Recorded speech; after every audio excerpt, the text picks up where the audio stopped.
So there's one question we did not complete. So let's first complete that. Amaliza hiyo alafu tuendelee. The topic is still national income. That is chapter 10, national income. So the question was November 2017,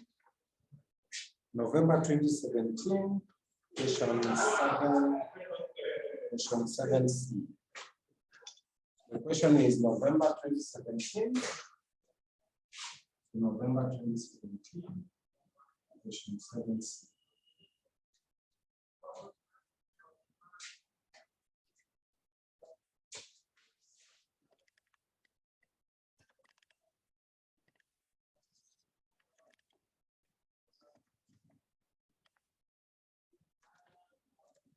So the question reads, the data provided below represents estimated national income figures for a hypothetical economy in millions of shillings. So we have gross national product at market price, depreciation allowance, indirect taxes less subsidies, business taxes, personal income taxes, government transfers and retained earnings. So first, it is required that you compute net national product at market price. So net national product at market price. So first of all, we require to compute net national product at market price.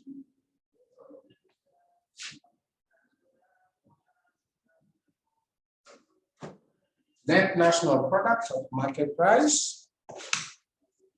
So we'll start from gross national product at market price. So we've been given gross national product at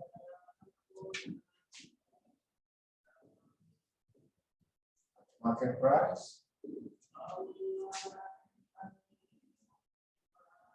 So let me write it in short. So GNP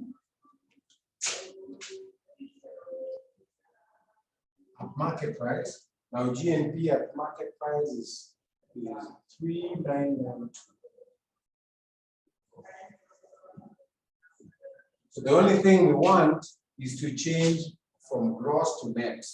Otherwise, what we have is already at market price. To change from gross to net, you subtract depreciation. Now depreciation allowance has been provided as 570. So we need to say that's depreciation allowance. Depreciation allowance.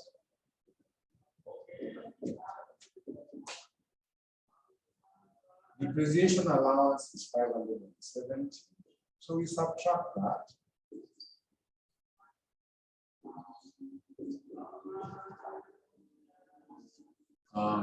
This becomes NNP at market price.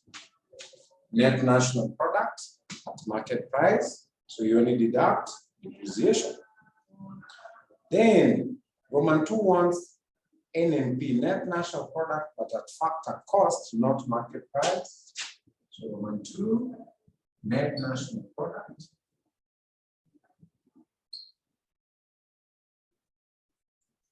Net national product at market price, not factor cost.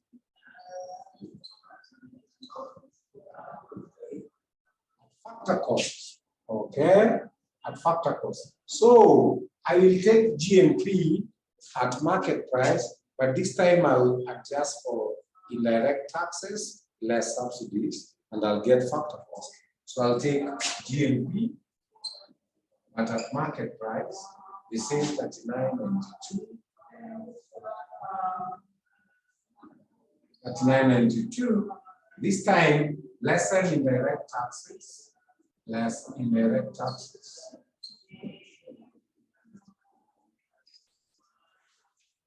Indirect taxes minus subsidies. So indirect taxes minus subsidies is like you're adding subsidies and you're subtracting taxes. You're subtracting less indirect taxes plus subsidies.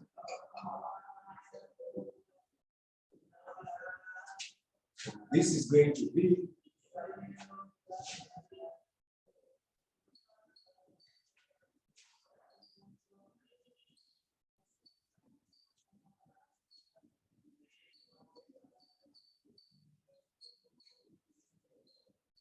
indirect taxes tayari wame-net off subsidies wakabaki na 524.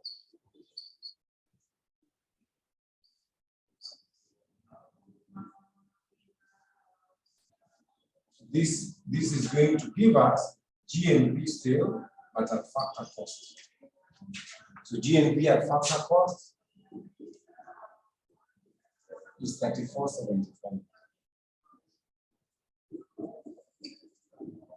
That's GNP at factor cost.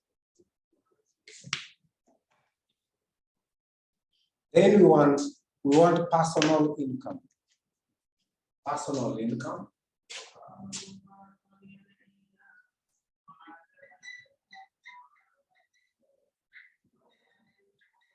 Personal income. Then you have to remember the process we had described yesterday.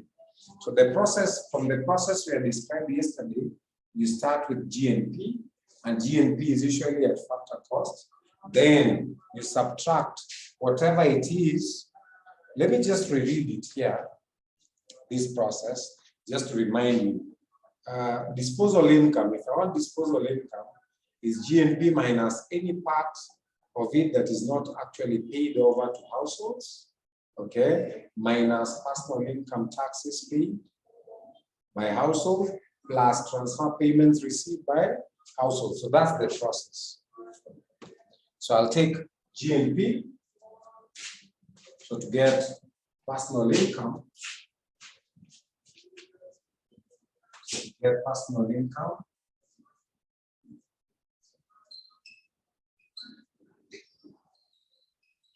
to get personal income, we'll take GNP.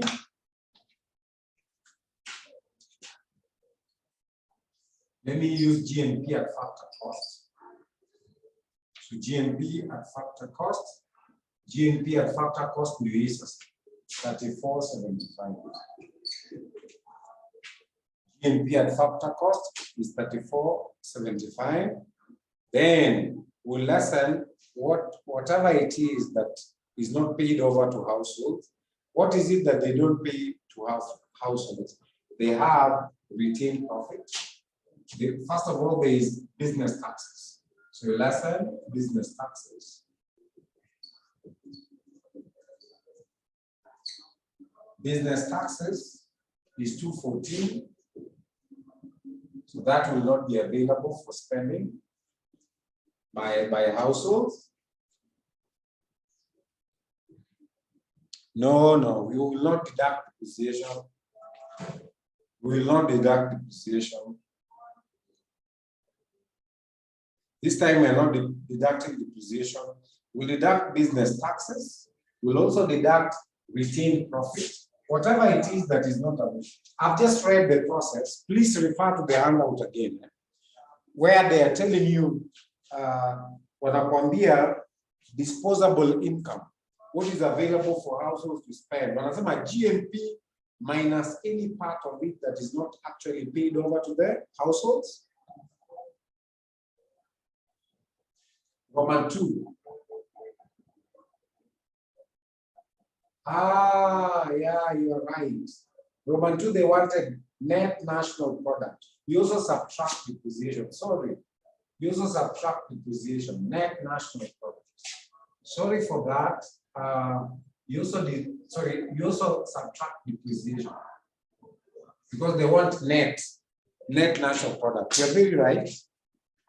You'll also subtract depreciation. Bado to subtract here depreciation. Depreciation if I say it. Sorry for that. Sasa hiyo ndio inaitwa net national product. NNP at factor cost.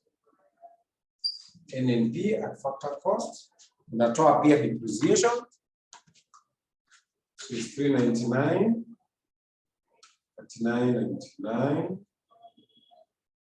minus 524 minus 570, and the result is 29.05.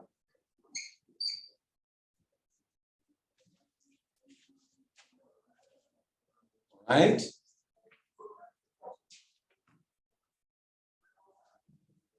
Then we are looking for personal income, but we'll get disposable income first before we get to personal income. You know?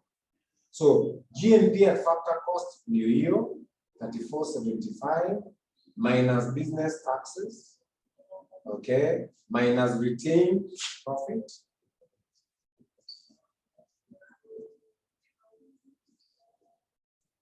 Minus retained profit of 230.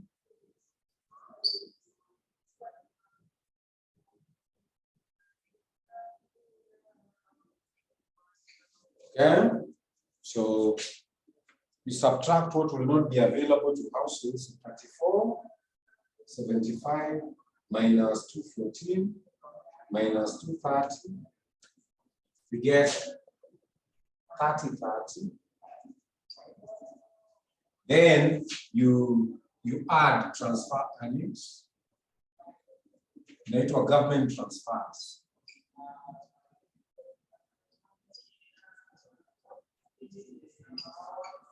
So government transfers, Okona government transfers amounting to how much? 693.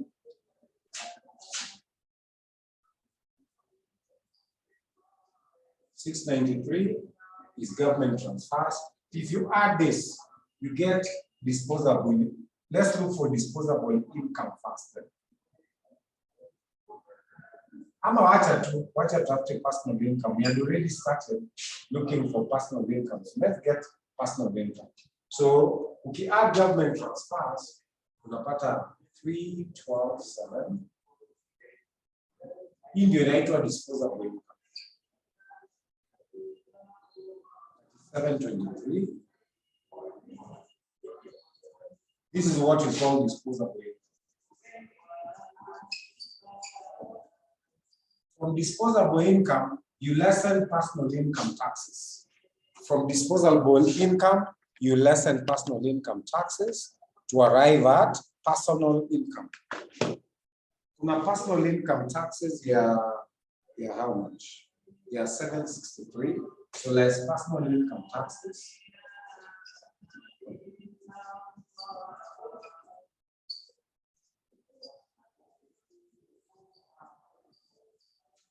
So personal income taxes is 763.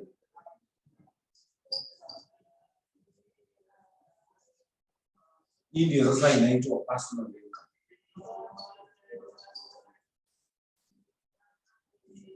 EI, hiyo ndio personal income.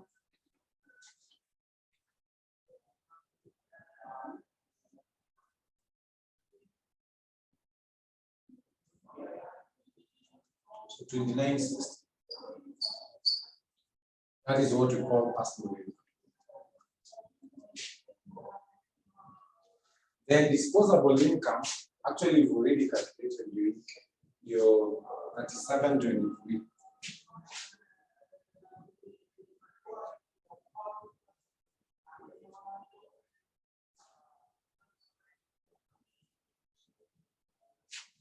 Disposable income, what is available? Disposable income, the year 3723. This one. So that's the disposable income. So from the disposable income, you deduct personal income taxes. Then you arrive at personal income.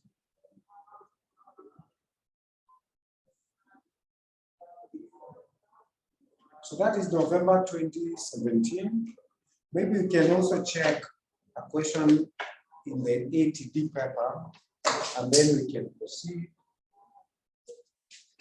We can get a question in the ATD paper on national income.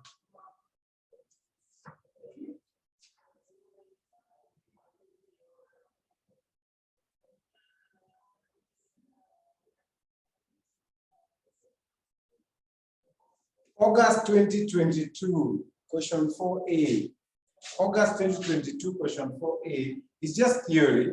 It says distinguish between gross domestic product, GDP, and gross national product. There's a difference. So gross domestic product is production in a year or output in a year that was produced by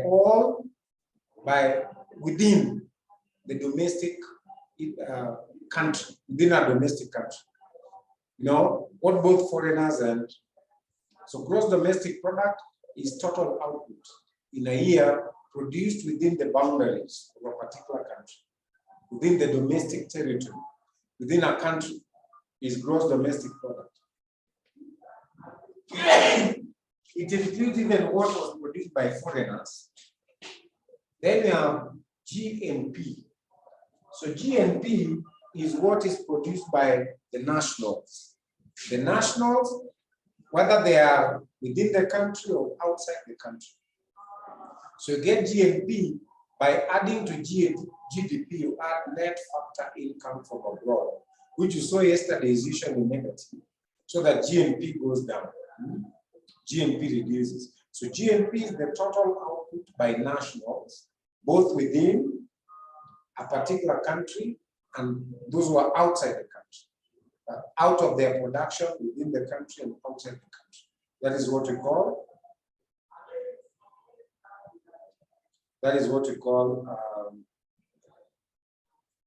GNP. Yeah? So that was just theory, but we can look at another question. Okay, we would have looked at April 2022, but there's something I've seen there about marginal propensity to save, which we can do later. Actually, we are going to marginal propensity to save. So let me pick another question. December 2021, question 7. December 2021, question 7C. December 2021, question 7C.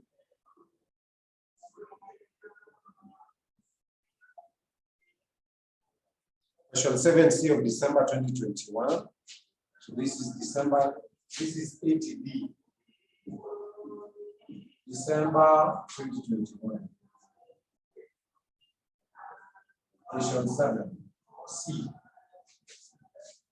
It says, the data below relates to the national income statistics of a hypothetical economy in trillions of shillings, hypothetical economy in trillions of shillings.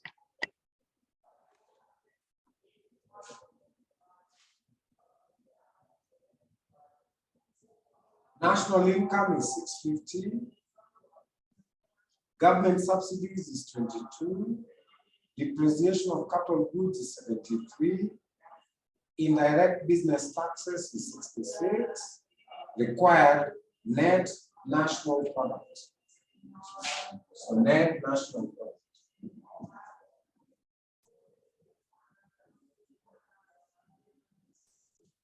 Net national product.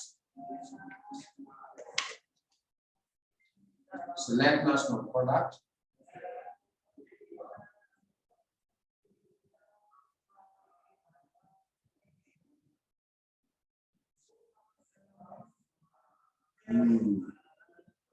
So net national product will take national income less depreciation. So we'll have national income.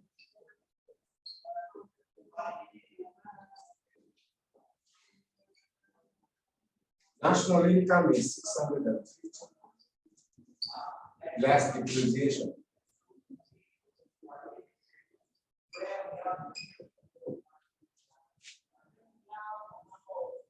Depreciation of capital goods is 73. This would be net national income. N and I. So net national income. 577 is net national income. Gross national product. gross national product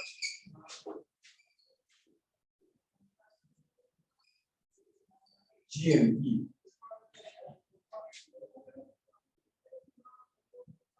Gross national product.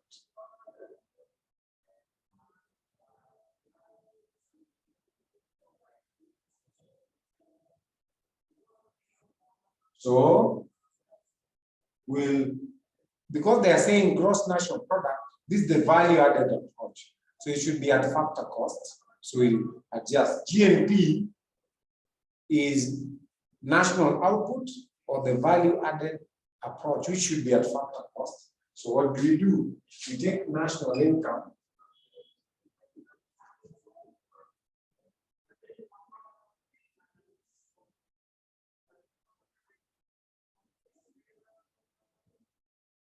National income is also at factor cost.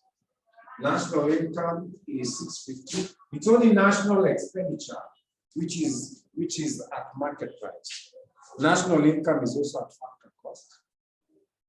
Okay, so we take national income at factor cost, then we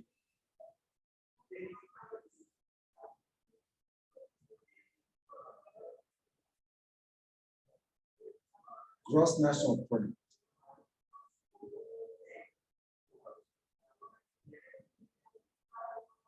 Okay, this is tricky. Eh? National income 650.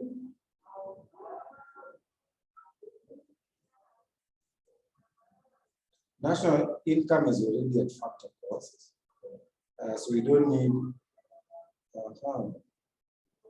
indirect business taxes.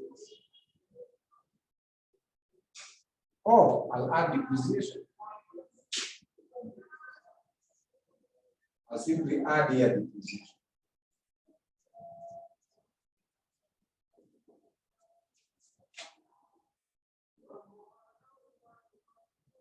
I'll only add depreciation on 73.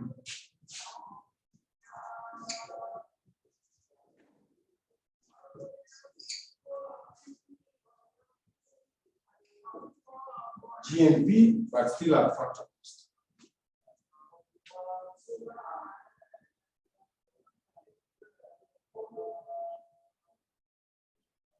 Is that correct? I don't need government subsidies. I don't need indirect taxes because national income is already at factor cost. Gross national product. Unless we want it at market price. I think this is wrong. What if we rate it at market price? Gross national product. But gross national product should be the value added approach, which should be at factor cost. I don't need subsidies and I don't need taxes.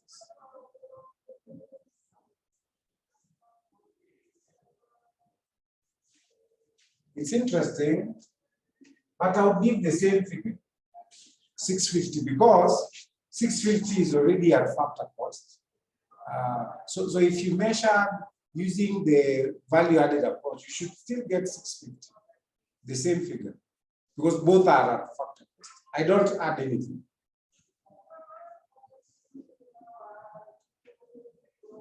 Because GNP is still gross, kwa hivyo iko na depreciation hapo ndani. So siwezi add depreciation ingine. I'll still give the same 650. But that's tricky. I'll still give the same 650. I've not used government subsidies. I've not used indirect taxes for the simple reason that national income is already at factor cost. Kama ingekuwa the expenditure method, then I would have deducted taxes and I would have added subsidies to arrive back at factor cost, because this GNP wanataka, GNP normally is at factor cost. GNP is normally at factor cost, the one the examiner is looking for. And national income is also at factor cost. So because it got factor cost, I cannot adjust for subsidies and I cannot adjust for indirect taxes. That's a tricky one. So I would say the national income figure is also the same as the national income calculated using the value-added approach. You should be able to get the same answer, which is 650.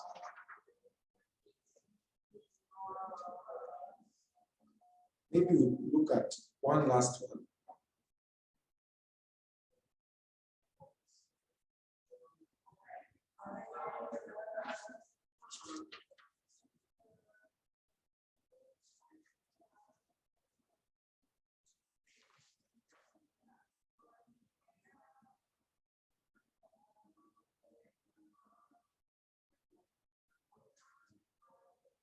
And those that are asking for, okay, look at May 2018. May 2018, question 4C. May 2018, question 4C. May 2018, question 4C. May 2018, question 4C of ATB paper.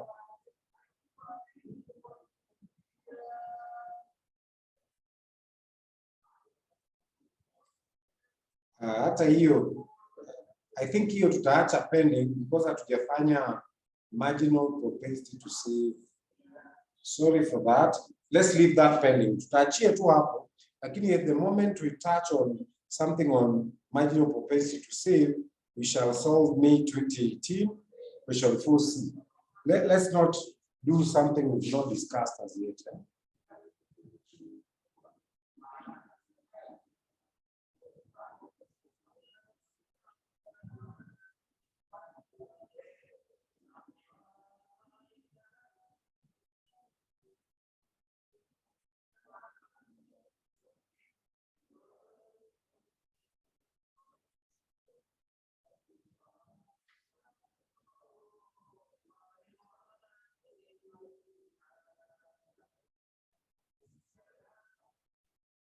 So let's first look at national income accounting. National income accounting is on page 4. As soon as we've done, what do you call it? As soon as we've done the multiplier and we've discussed marginal propensity to save and marginal propensity to consume, we'll come back to that question. And maybe others which we've left out. We'll be able to do a few others which you've been leaving out. So national income accounting, there are difficulties in measuring national income. Now this would be a theory question, and the examiner asked that many times. What are some of the challenges in measuring national income? What are the difficulties? So measures of national income is beset with several difficulties. The first one, information is incomplete. Why? In developing countries like ours, you cannot get full data. You cannot get. Because even figures on employment and on income is incomplete because we fear the revenue report. Those who are in informal work, like Juakali and others, don't file returns. In this country, about only 7 million file income tax returns, but potentially we have like 30 million people who are actively engaged in work, but KRA only has 7 million returns. So that's why we are saying information is incomplete. Some statistics are not captured because some of the production is not marketed. Some of the production, as long as it's not sold in the market, then the statistics will not be captured. So what KRA has, if you go there to get data on employment, they have only part of it because only 7 million people file returns. Over 20 million people don't file returns. we have like 30 million people working, but only 7 million are filed returns. And most of those who file returns are people in formal employment, not informal. So those in informal employment don't bother. So those who might bother are people in informal employment.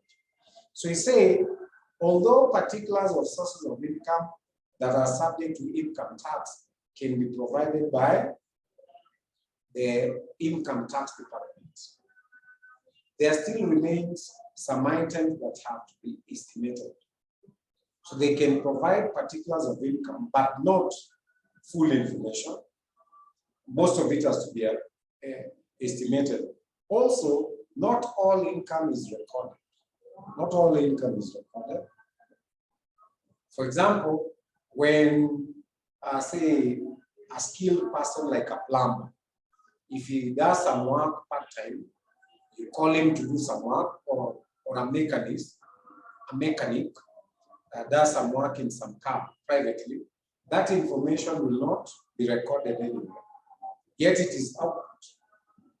So also not all income is recorded. For example, when a joiner is a carpenter, or an electrician, or even a plumber or a mechanic, does a job in his part-time for a friend or for a neighbor, that income will not be recorded anywhere. So information by Kenya Revenue Authority is incomplete. Then you have boundary of production.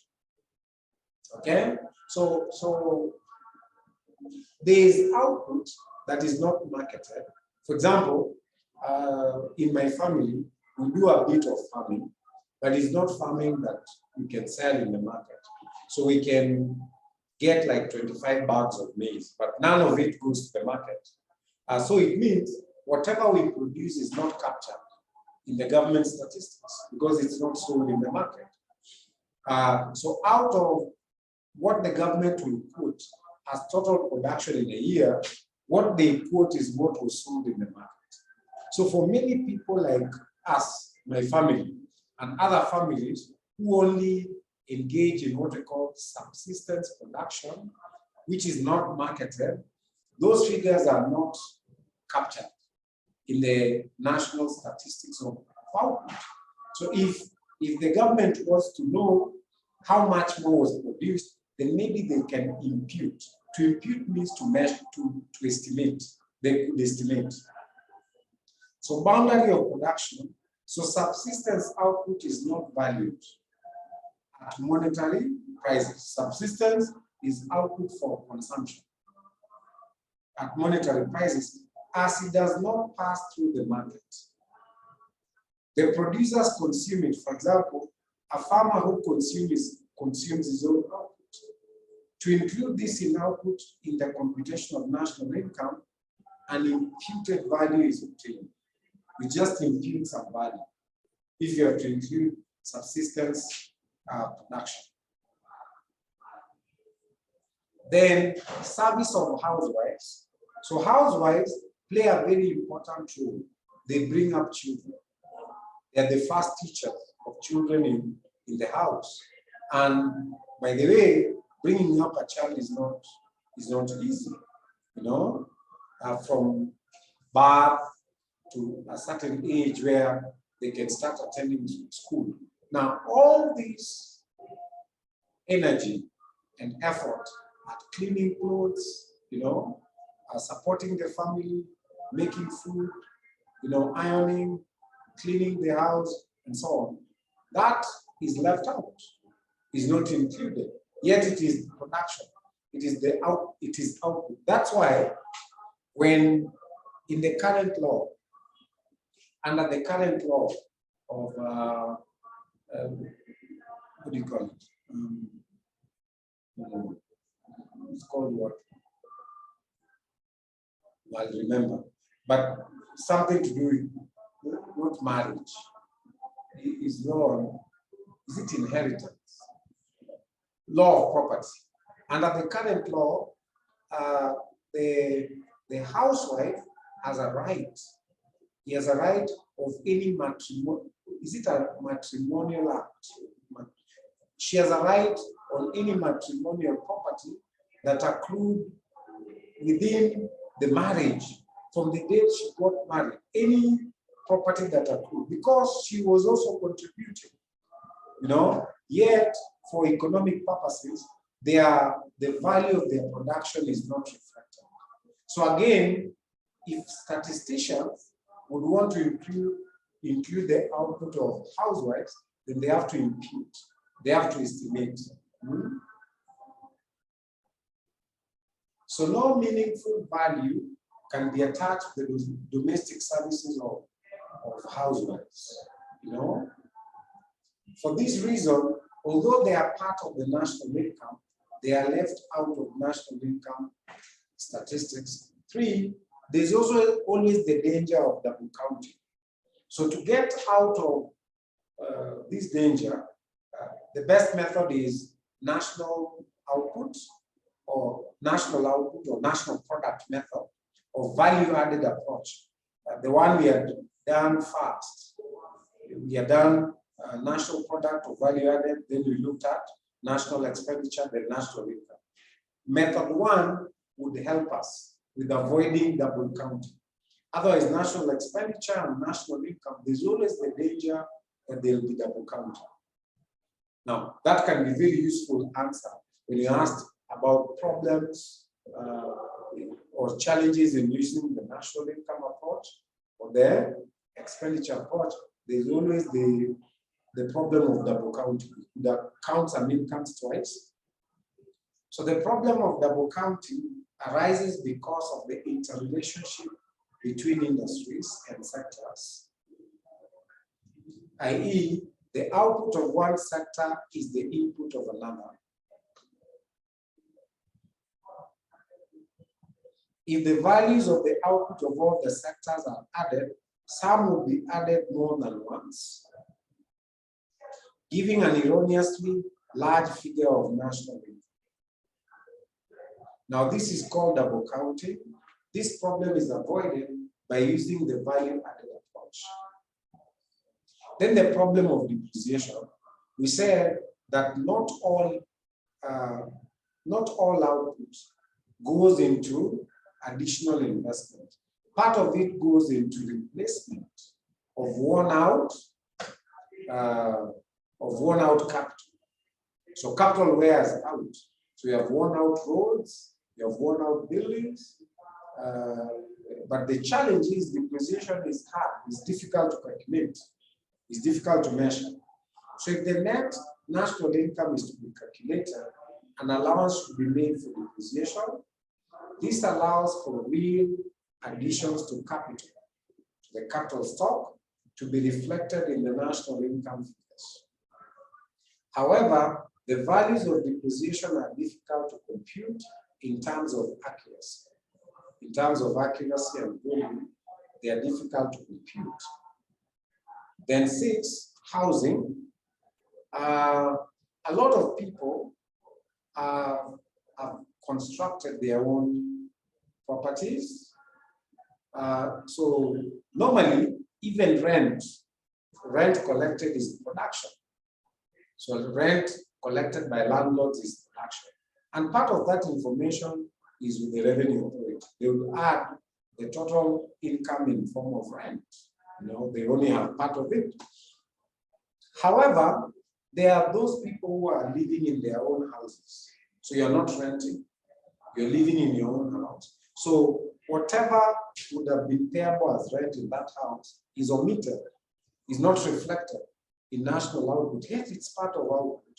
So if you're staying in your own house, it is unlikely that you state, of course, that the rent for this house will be 30,000, but I'm not paying because I'm staying in my own house, but that's part of the output in a particular year, so it's not reflected. So payment of rent for housing services is included in the computation of national income. However, when the house is occupied by the owner, no rent will be payable, and thus the value of this service will ideally not be included in the value of national income. So it will not be included in the value of national income. To include this value, the amount of rent payable will be added to the national income figures. You know, so if you have to include the value of rent, we have to estimate how much would have been rent that has been omitted. For those who are staying in their own houses, then we add the value of national income. Then we have public services. So public services are services offered by the government, like education services or even health services. You know, now these services are not marketed. They are not sold out in the market, but these public services can be reflected by the amount of salaries that have been paid to those who are offering those services. Like for medical services or public medical services, it will be based on the salaries paid to the medics, to the doctors and clinicians. You know, if it's education sector, it will be salaries paid to teachers and others. So these are services provided by the government for the general good of the public. However, these are not sold to the consumers on an individual basis.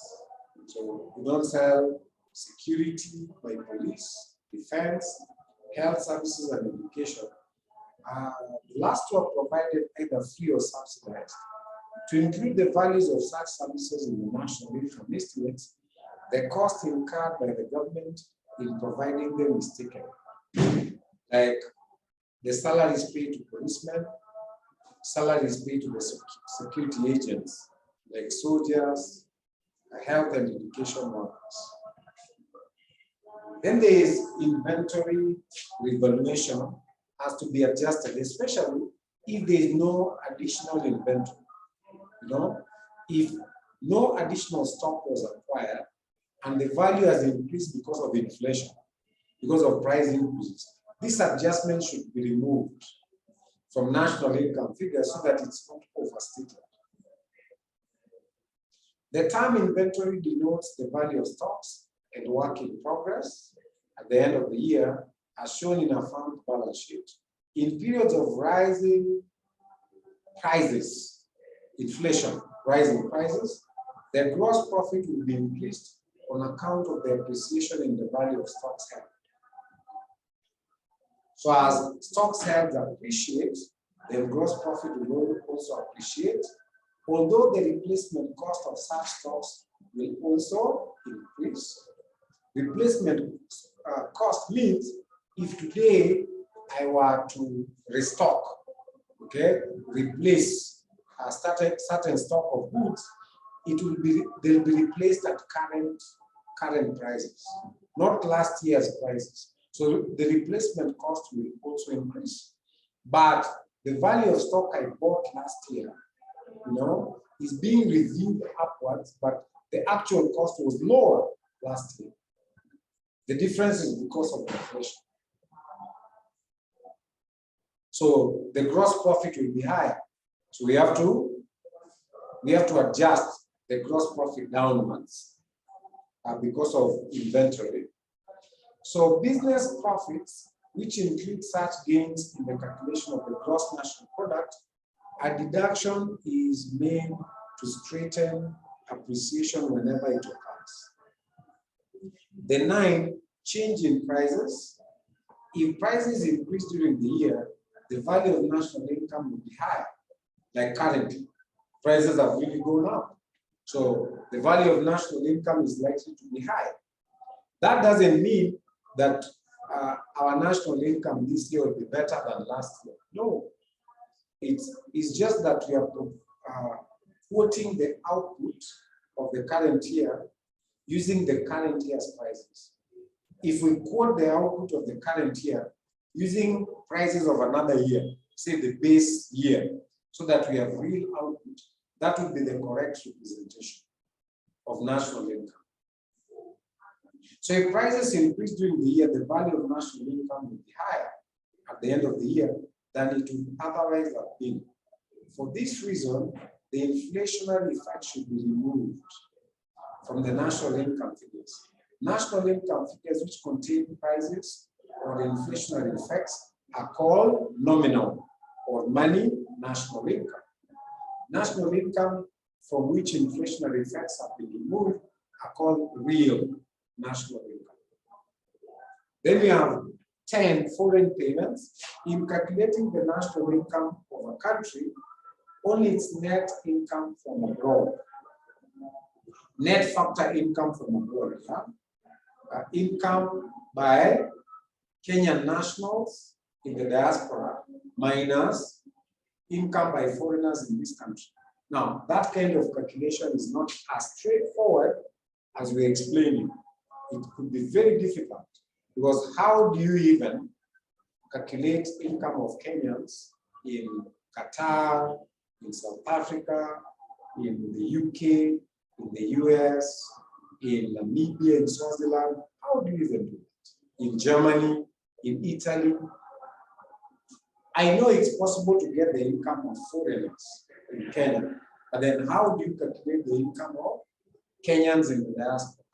So it's not as straightforward as we're trying to explain it here. So foreign payments, so receipts less payments will be included.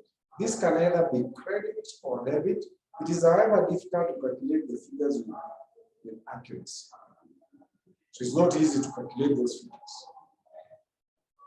Then we have illegal activities like sale of drugs, money laundering, like poaching, which goes on in this country. Okay, even though it's a booming economy, anyone who deals in those contraband activities is very wealthy in this country. So if you mention names of people who deal in drugs, they're some of the wealthiest people. Yet, that part of the black economy is not included in the national income statistics. Yet, it is production. Why is it production? Because it results into output, millions of shillings, if not billions. But the whole of that is left out of income tax, of national income statistics. Yet, seriously speaking, it should be output. So illegal activities, the GNP does not measure illegal activities, okay? Of people like Juan Carlos. These people trade in drugs. They are not included, even though many of these are ordinary business activities in that they produce goods and services which are sold in the market and generate incomes. So you can get a theory question, and it's very common. They can ask you, what are some of the problems resulting or experienced in calculation of national income statistics? What are the challenges in calculating national income? Next, we'll go to another theory area where we look at how do we use national income statistics. And national income statistics are very useful. In this country, national income statistics are calculated by Kenya Bureau of Statistics. It collects data and it issues summaries. If you Google online, you're going to see some of the yearly reports provided by Kenya National Bureau of Statistics. They provide population statistics.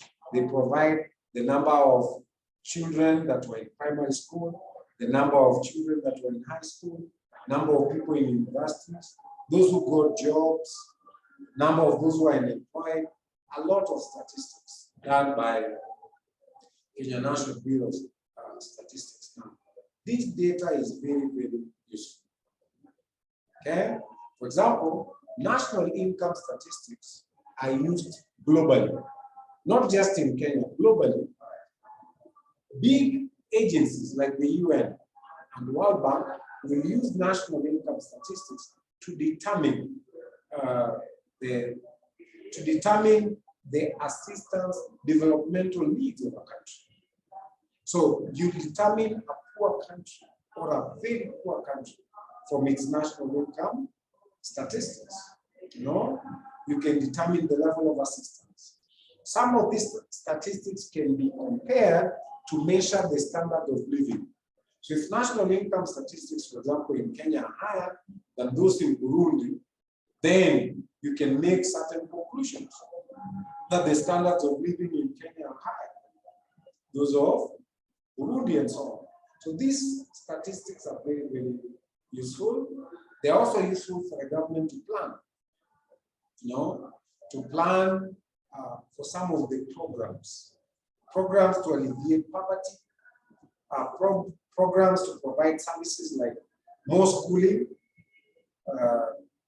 to enable a country achieve its developmental needs and so on. So there is no government that can work without these key statistics. So first of all, national income and standards of living.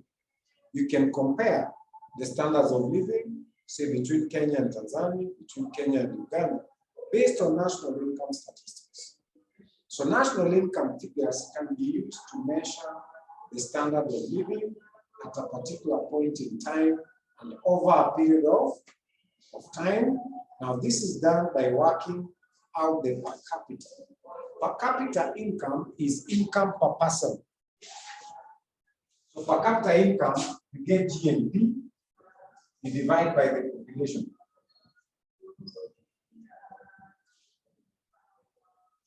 Then you get per capita. Per capita income or income per person. So if you can get the average income per person, then you can compare one country to the other based on per capita income. So you can compare the per capita income of Mexico with that of other South American neighbors like Brazil, like Venezuela, countries in that area. So if it's within Africa, you can compare per capita income of Kenya, you can compare with that of Uganda, Tanzania, Burundi, Rwanda, Sudan, Ethiopia, and measure standards of living. So per capita income is got or obtained by dividing the national income by the total population. It is thus a function of only two variables, namely national income and population. It shows the value of goods and services received by the average man. If the per capita income is high, it can be deduced that the standard of living is rising. So if you have a high per capita income, or if you have per capita income that is increasing, then you can say the standard of living of a country is improving. Now, having said that, there are problems, again, in using per capita income and national income statistics in measuring the standards of living. So what are some of the problems? Other forms of wealth. Look, what we've included in GNP is only the flow of what was produced in 1 year. How about the stock of wealth other people have? And there are various forms of wealth. Some people have shares at the stock exchange. If you mention names of certain people who are very wealthy in this country, they are wealthy not because of money, cash money, but investments. The late Chris Kirubi, people like Najib Nambaru, they are wealthy because they have a huge portfolio of shares in almost every company. Talk of some of these big companies, and they're the major shareholders of those companies.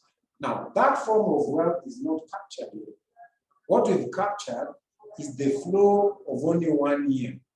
So that means these cannot, even though we use per capita income, but per capita income cannot measure the standard of living because there are other forms of wealth that have not been included. Ownership in shares, ownership in property, rental property, ownership of other sources of wealth, which make standards of living high, have not been included in this measurement. So national income statistics considers only the flow of wealth created by producers around the economy, the flow of income for 1 year. So only what we've been able to produce from agriculture, manufacturing sector, tourism, production, all other sectors in 1 year. How about the other forms of wealth that people have already accumulated?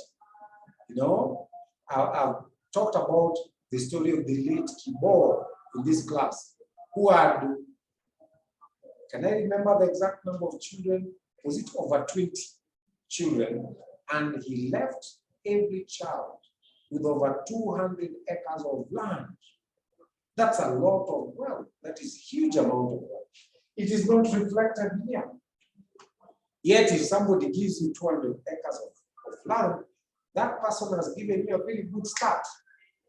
You know, even before selling, if you put 200 of acres of land in productive use, we're already a wealthy man. Now, in computation of national income, we don't capture all that. So he said, but a substantial proportion of wealth does not flow, like property. Property can be in form of real property, even intangible property, you know, shares, treasury bills and bonds. People have invested millions of shillings in those things, billions of shillings. Houses, rare paintings. Now that's not very common in this part of the world, but paintings are worth so much. You'll find a painting worth $1 million, one painting, you know, by some very, very prominent artists in the 17th century, 16th century, you know. I don't know whether you know of any artists like Leonardo da Vinci, you know, Leonardo da Vinci, people like Titian, people like, you know, they're there in 17th and 16th century, and the kind of paintings they did, like this other painter was a Greek painter who lived around, was it 530 BC? He painted grapes. Unajua grapes, eh? Ladies, you're he painted a bunch of grapes and a bird. It was so real that it attracted real birds, wanted to perch there and get hold of the grapes. You know, that's how good that artist was. I want to Zeuxis, something like Zeuxis. A name like this, he was a Greek, you know, famous painters. Of course, his paintings cannot be found now, but you can get them.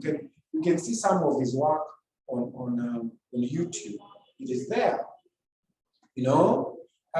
So some of these artwork are very high values, very, very high values. So that anybody who has this, you know, in their homes, it's part of wealth.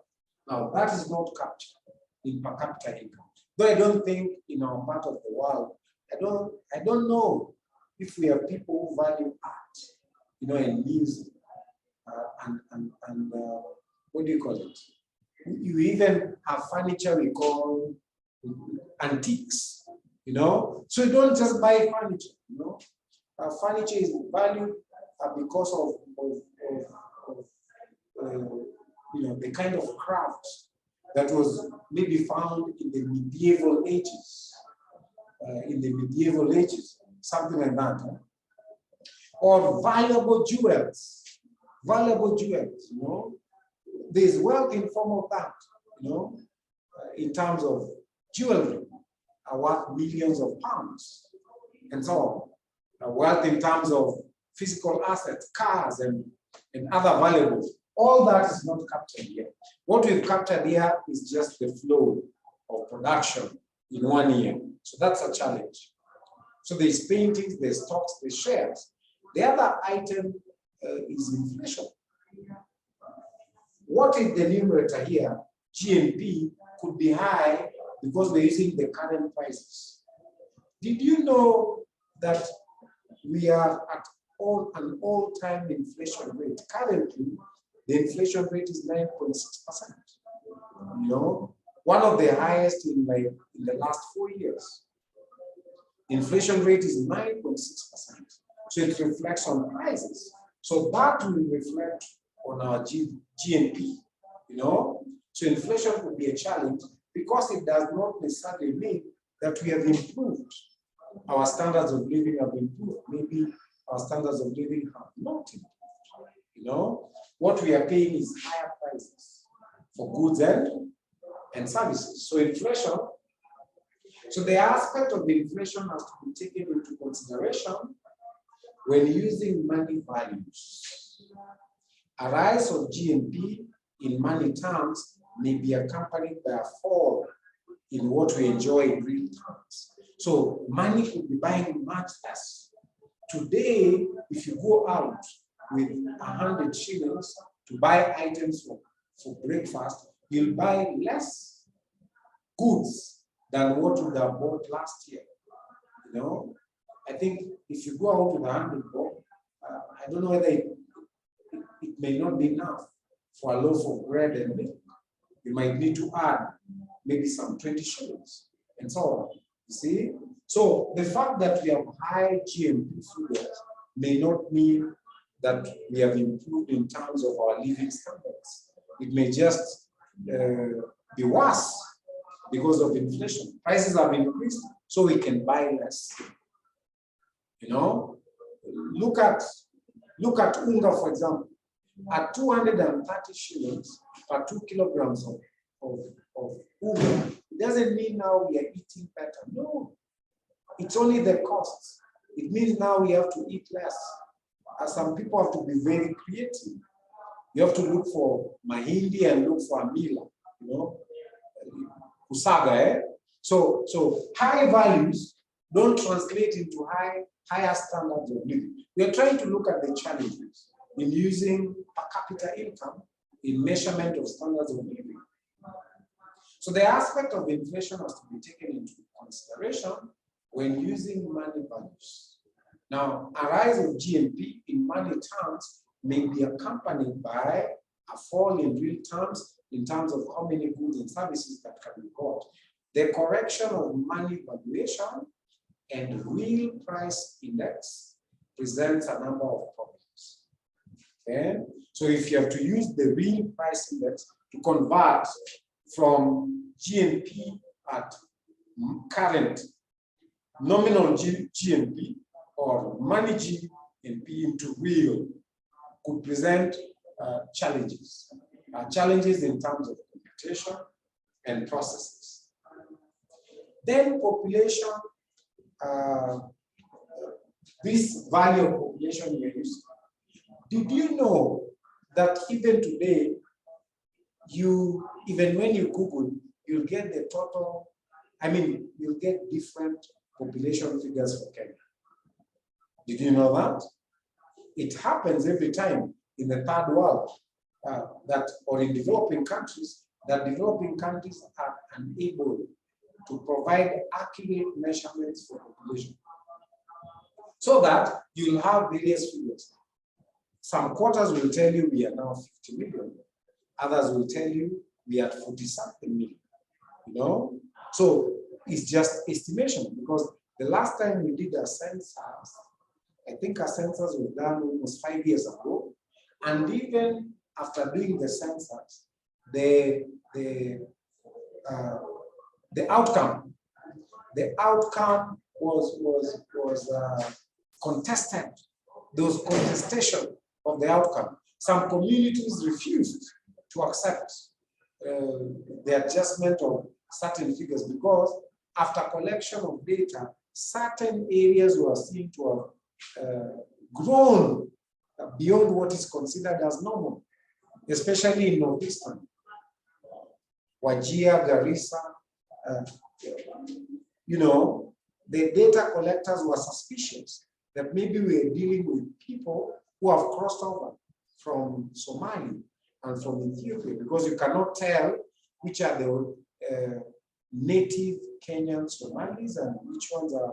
Others have double IDs, both ends, from Somalia and this side.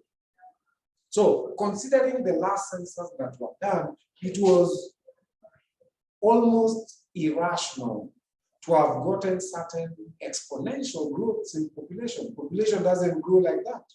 You cannot double or triple the population within a span of just a few years. That's not possible. So when the statisticians at the National Treasury wanted to make some adjustments, their leaders opposed it. They were ready to go to court. So the matter became controversial, a hot cake. And what do politicians do? Whenever there's a problem, it is postponed. So they postponed it to date. So nobody knows for sure what are our population numbers. And that then represents difficulties in calculating the per capita income. So measurements of the total of goods and services produced in a year is itself insufficient to make conclusions about standards of living. For example, in 1979, China had a higher but similar GDP per person to the UK, but a considerably lower standards of living. So you're saying you could also have high numbers. These are just numbers.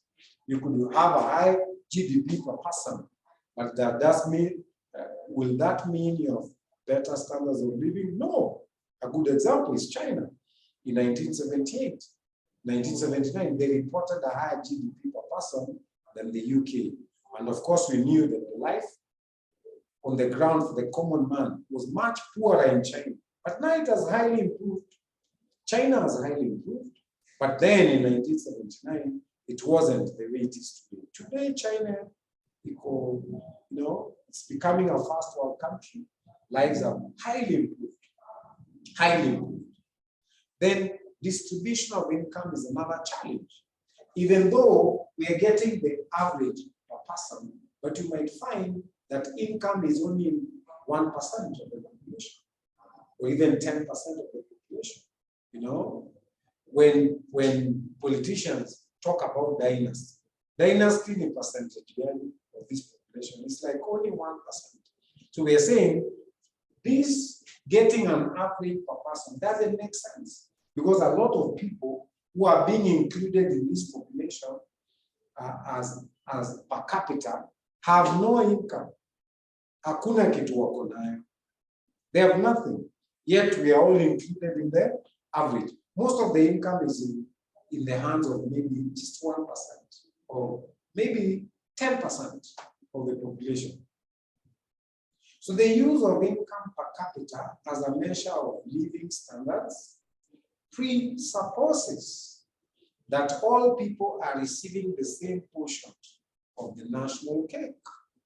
That is presumptuous. Despite taxation, okay, you see taxation wants to tax the rich more and bring about some equality. But despite that, and despite welfare distribution in terms of transfers to certain populations, in terms of bursaries to certain populations, in terms of all those policies, higher income is normally concentrated in the hands of about only 1%, 1 to 10% of the total population, and equal distribution of income as well. So an increase in national income may be distributed only among a very small population, not everybody. Then there's the aspect of producer versus consumer goods. You might be having a high per capita income, but what comprises GNP is roads, producer goods. The government for the last 10 years or more has invested a lot of resources in producer goods, in roads, in ports, in railway. Now, those goods are not ready for consumption. So that cannot translate in standards of living. Sometimes people have asked that question. Why does the government show very good statistics of GNP increase in gross domestic product, increase in per capita income, yet we don't experience anything as a common person? You've not experienced change. Part of the reason could be that the bigger part of what is being produced in the country is not consumer goods, it's not bread, it's not mahindi that is ready for consumption. It is roads. Now, roads will be felt in the coming years. There are many, many places that used to be unreachable, like Ruai, Kamulu, Joska, and so on.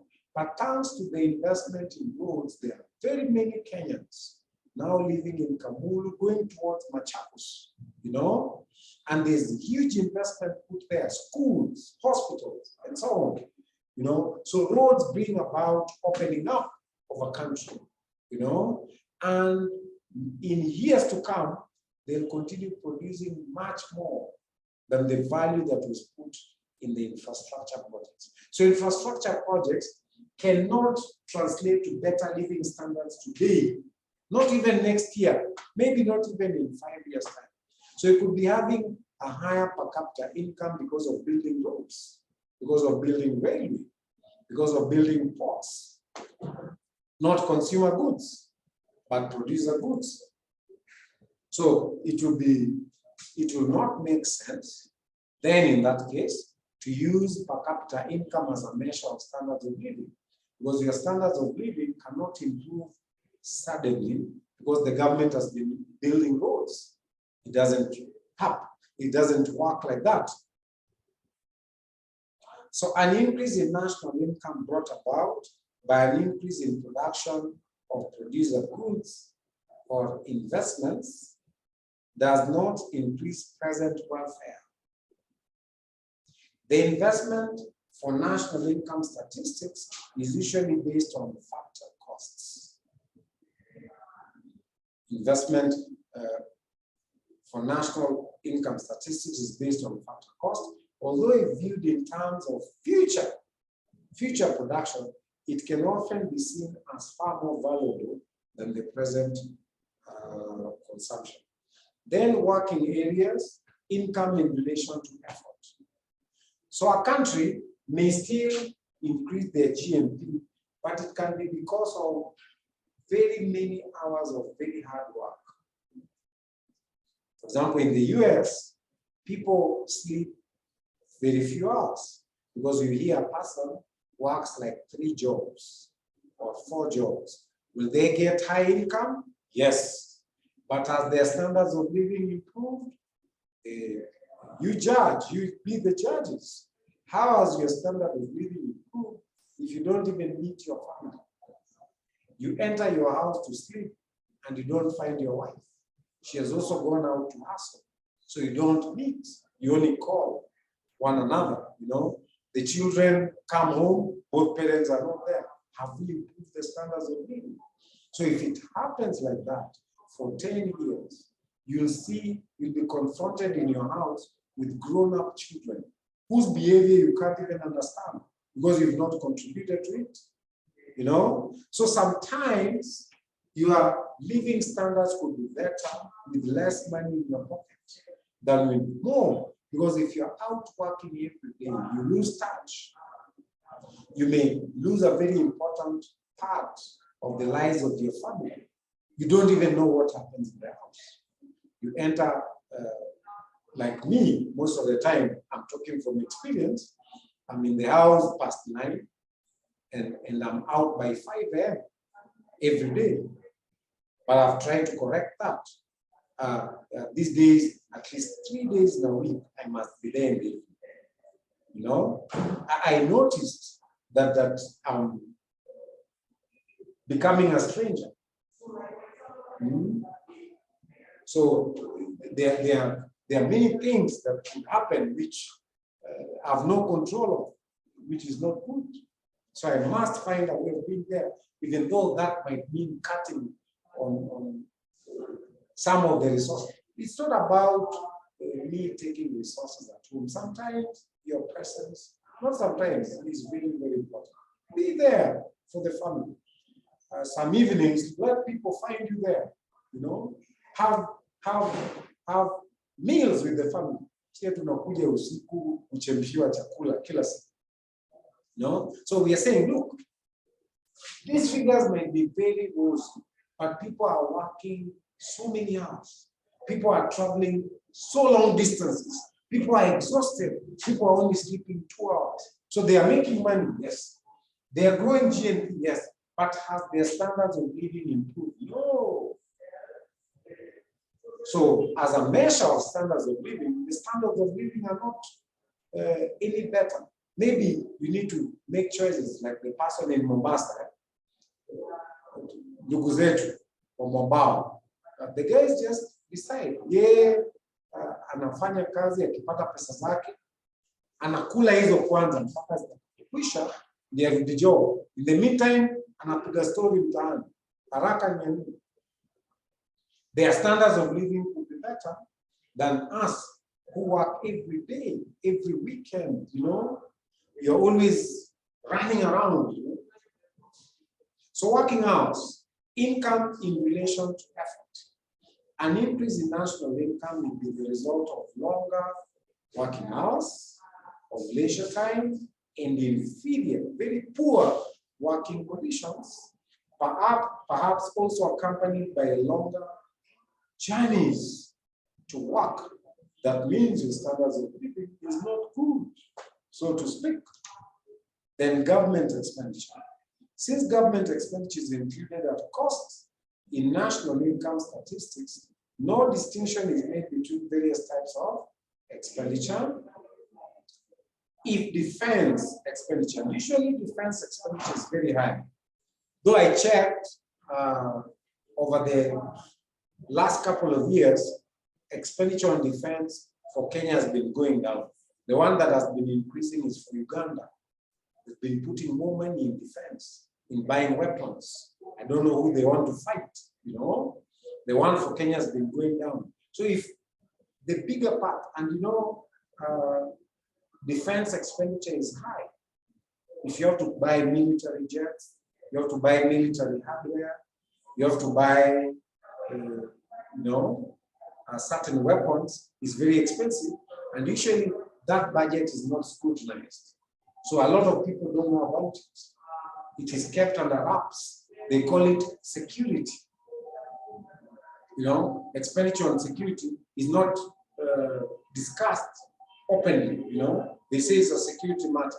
But if that's the major part of government expenditure, it cannot translate into standards of living. So if defense expenditure is 10 times more than that of building new houses, can we claim expenditure improves our welfare 10 times? No. More than housing. Social services could be curtailed due to the financing of an armament program, yet national income would remain unchanged. Similar arguments apply to government expenditure on, say, health and foreign aid and education. We don't give a lot of foreign aid, okay? But recently, a lot of Kenyans, I saw it on social media, Kenyans were very unhappy people because I'm sure you've been seeing reports of starving Kenyans, starving babies and children, and animals dying because of drought. Then what does our government do? Our government takes bags of food, puts in planes and takes to Ethiopia. I don't know what statement this government was making, but it is absurd. It is absurd, you know. You see, what do they say? Charity begins at home. Why do you want to bother about reputation? You cannot go out there and give, even though it's very Christian, yet people are starving in their own house. You know? Yeah, the Bible says, give and it shall be given unto you. You know, full measure, shaken together, running over. But people are likely to complain. Look, people are starving in Turkana, in Pokot. You know? Then you put a whole plane load with food, and you ship it to Somalia because they are the bomb blast. It doesn't add up. Doesn't add up. Then social cost and benefits. Social cost and benefit, if you remember in our introductory chapter 1, refers to externalities, the impact of economic activities on third parties, on the communities. Now, you could be producing and you're increasing GNP, yet there's very bad effect on the population in terms of diseases because of dust pollution, in terms of water pollution. You've polluted water and people are consuming poisonous stuff. Air pollution.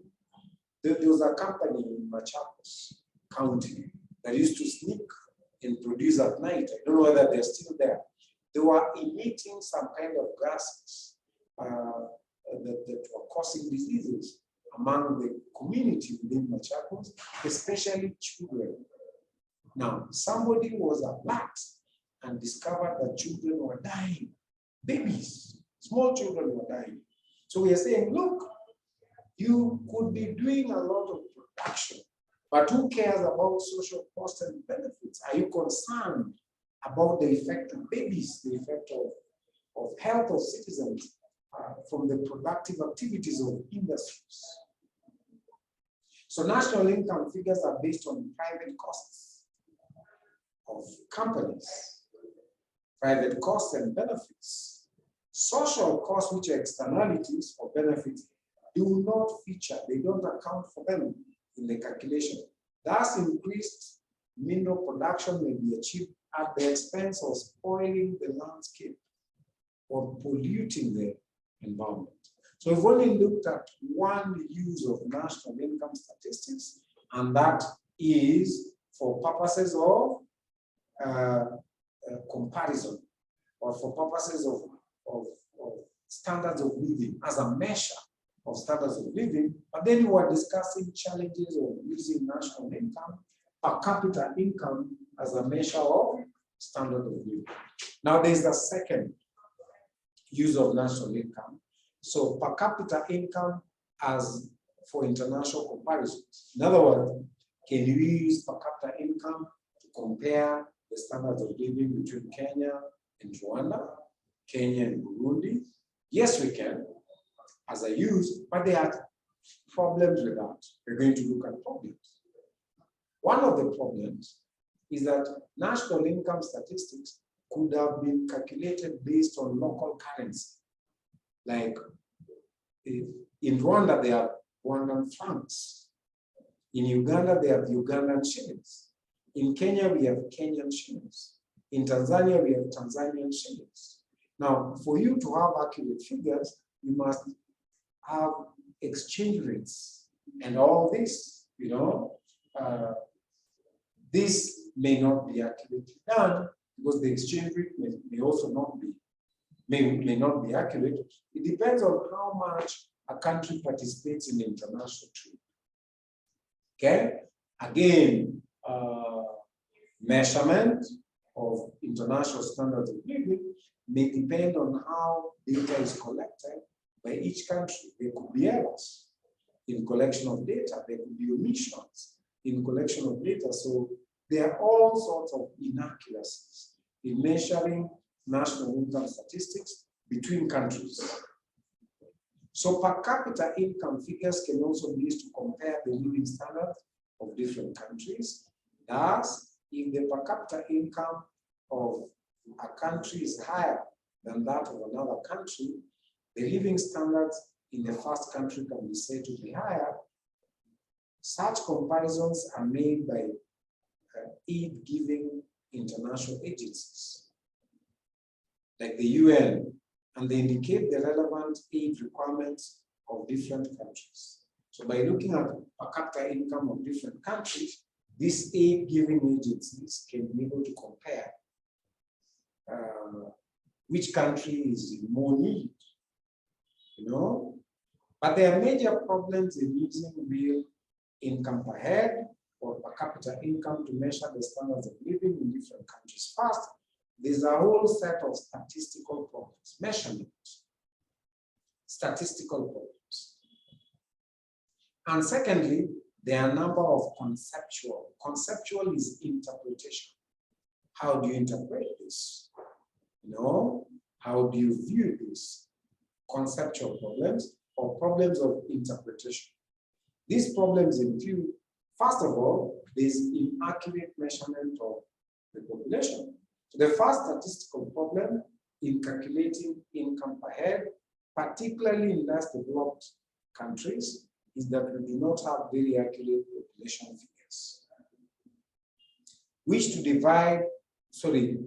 with which to divide the total national income. We don't have accurate population figures. The second difficulty, now that's a statistical problem. The second problem, specific items which are difficult to estimate, like depreciation, like subsistence production, like output by households could be difficult to estimate. So another data problem is that data for depreciation and for net factor income from abroad are generally unreliable. This is still a statistical problem. Hence, although figures for the national income are preferred, we are likely to fall back to GDP. We may not be able to get GNP figures or NNP figures because it's difficult to measure depreciation, which is much less meaningful figure for measuring income per head. Inventory, investment, and work in progress are also difficult items to calculate. The other statistical problem is to measure subsistence output, which doesn't go to the market. Subsistence production. So non-marketed subsistence output and output of the government. So what the government produces in terms of public goods and services. Some output like subsistence farming and output of government are not sold in the market. These are measured by taking the cost of the inputs in one country. However, salary of doctors, for instance, might be high and their quality low compared to another country. I'll explain that. Although the medical wage bill will be high, the real consumption of medical services in the former country will be low. So we are saying, well, we can measure maybe, okay, there are items that are not marketed, like subsistence production, don't go to the market, or even services offered by the government, like education services and public health services, don't go to the market. The government doesn't sell. It offers these services to the public, so their services are quoted at cost. What it costs the government in terms of salaries, paid to doctors, and salaries paid to maybe teachers. So we are saying, depending on how high these values are, the total salaries to teachers and the total salaries to doctors, depending on how high they are, would we then say that this country enjoys better medical services? Would we say that this country enjoys better education services? Kenya may not be a good example. A good example, for example, would be South Africa. In South Africa, even though South Africa has a lot of resources, that is also true for Switzerland, Botswana, and Namibia.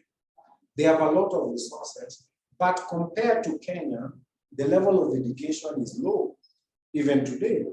So what has happened, a lot of Kenyan professionals have migrated to South Africa. Kenyan doctors, Kenyan professors, Kenyan educationists, Kenyan teachers have gone there.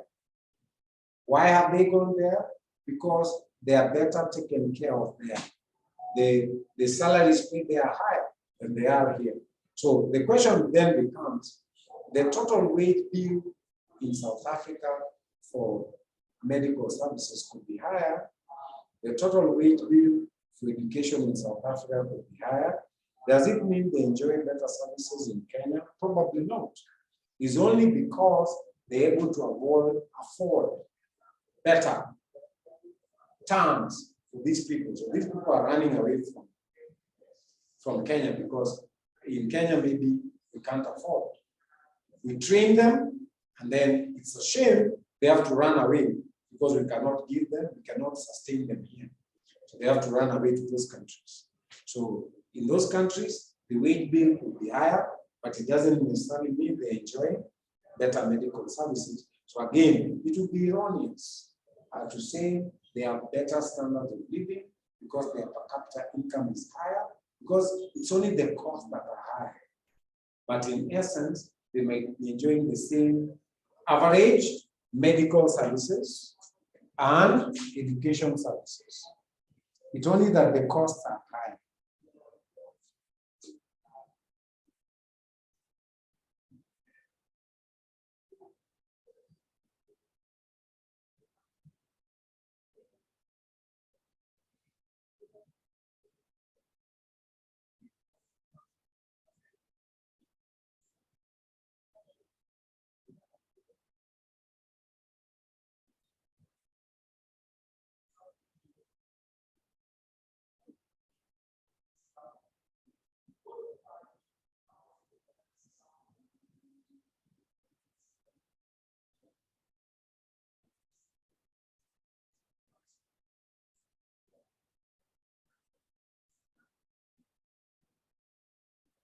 So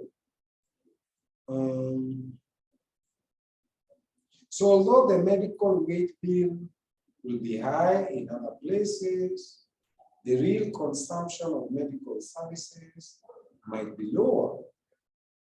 Since public consumption of medical wage bill will be high, the real consumption of medical services might be lower. A sentence has been repeated there. Since the public consumption is an important element in national income, this could affect comparisons considerably. Oh, by the way, I've remembered, I want to suggest that instead of waiting until 2, we can start this class earlier so that we can end earlier. Say we can start like 20 minutes to 2, like 2:40, yeah? So that we can end at 2:40. If that's okay. So usikuje late, usikuje at 2. Let's start 20 minutes. Ama wacha tuanze 1:30. So we start at 1:30, finish at 3:30. So we can finish early and you know, we can run to other things. Yeah? So let's start at 1:30. We'll take a break of like half an hour and start at 1:30, then we can end early. We can end the class by 3:30. Very well. That was non-marketed subsistence output and output of the government. Then, next, in making international comparison, it will be assumed that the compiled national income figures of the countries being compared are equally accurate. So when you are comparing Kenya with Burundi, or we are comparing Kenya with Eritrea, then you have to accept their figures. But in Eritrea, they've been at war with Ethiopia all these years. They've had no time even to accurately collect data in population and other things. Even schooling is disrupted in that country many times. So ukisema you want to compare your national income values with Eritrea, it's like you are accepting that maybe they've had time to collect accurate results, which is not necessarily true. You know, if you're comparing your outcomes with maybe Burundi, you know, that's what we are saying. It might not be accurate. So this is not necessarily the case. If, for example, in one country, there's a large subsistence sector. So there's a large informal sector in one country. A lot of estimates have to be made for self-provided commodities. The national figures of such a country are largely monetary. or is largely a cash economy. You know, it may be difficult to estimate figures for an economy that is largely informal,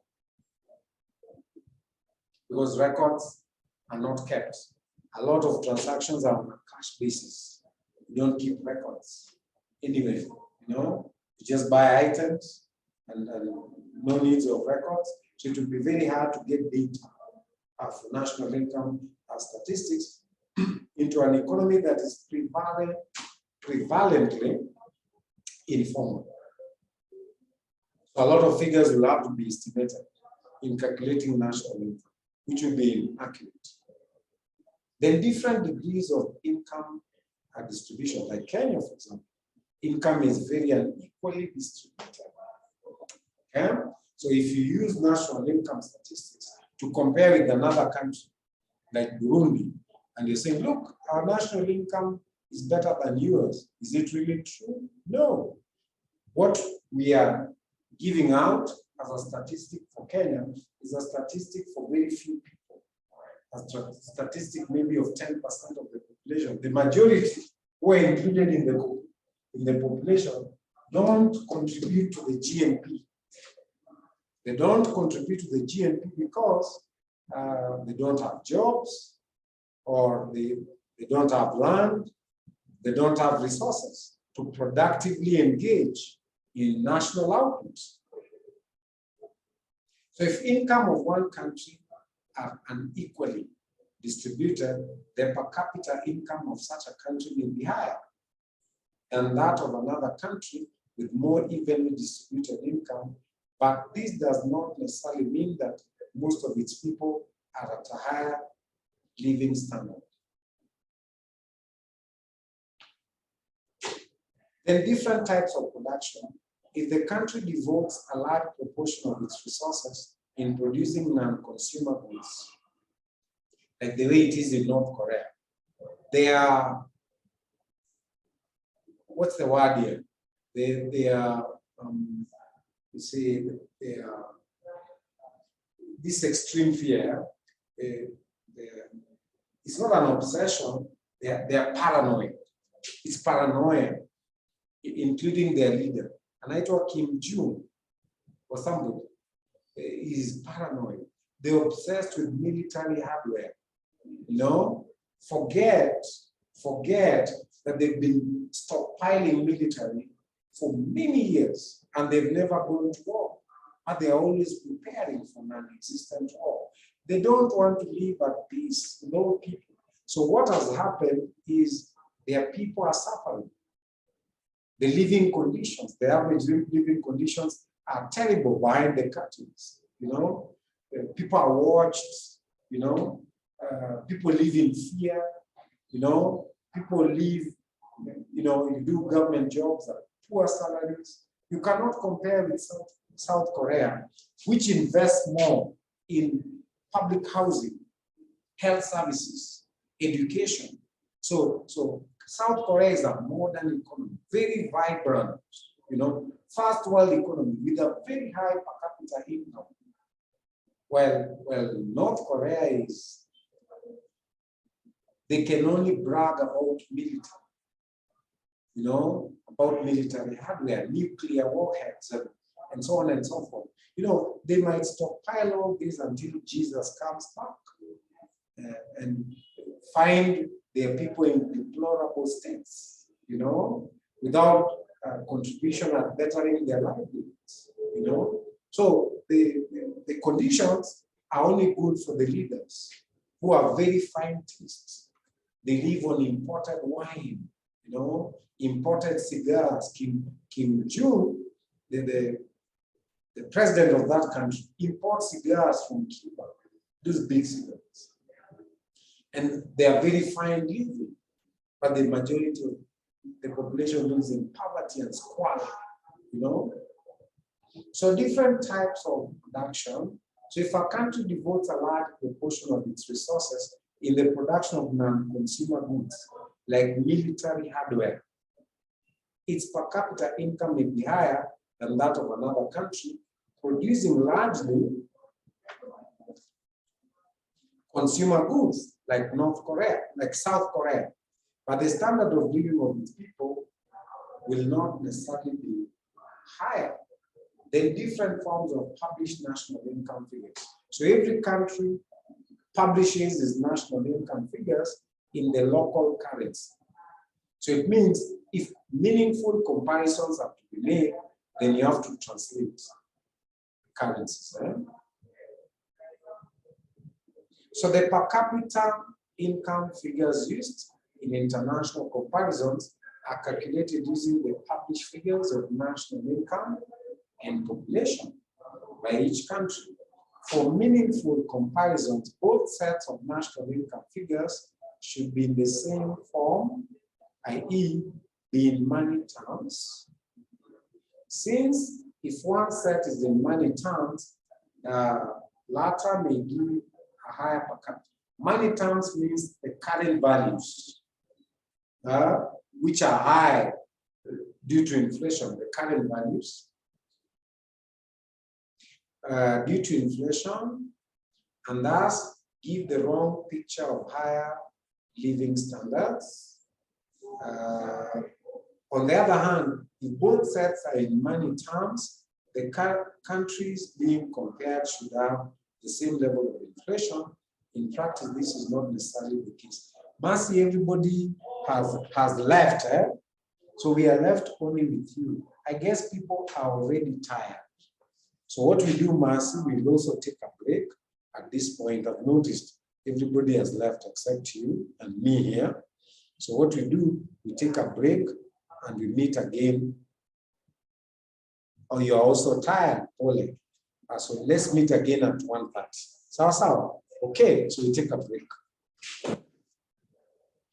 Let's take a break and meet at 1:30.